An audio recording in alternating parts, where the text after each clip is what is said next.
la morale collective.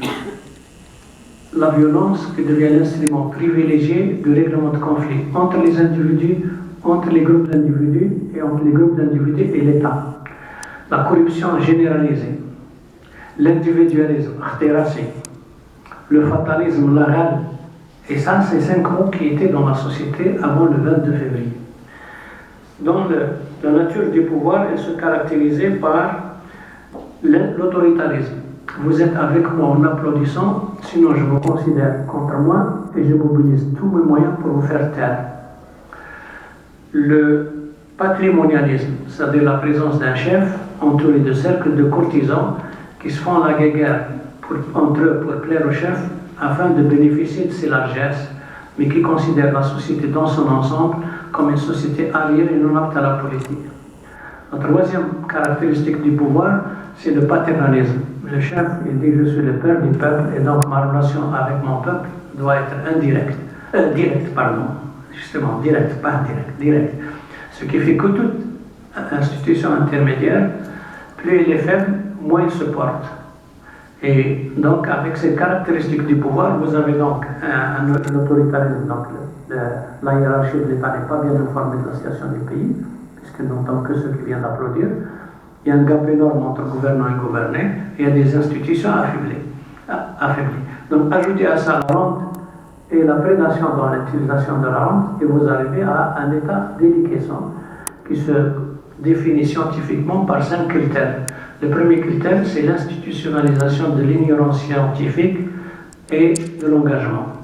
Moins vous avez de savoir scientifique, moins vous êtes capable d'engagement, plus vous avez la chance de monter dans la haute hiérarchie de l'État.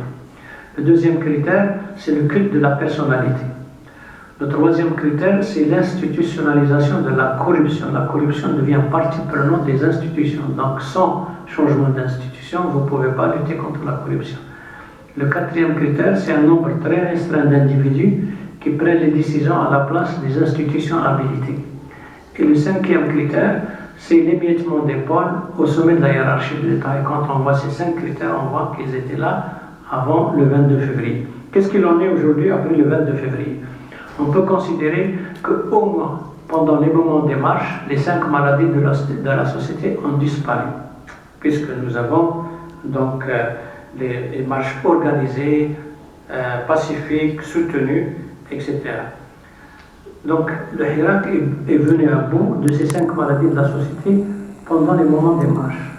Il faudrait maintenant que nous travaillions pour que ce comportement, pendant les moments des marches, devienne un comportement à tous les moments de la vie. Et donc, il y a déjà un grand espoir, puisqu'on a pu le réaliser au moins à certains moments de la journée. Il est venu au bout de l'autoritarisme. Aujourd'hui, personne ne pourra dire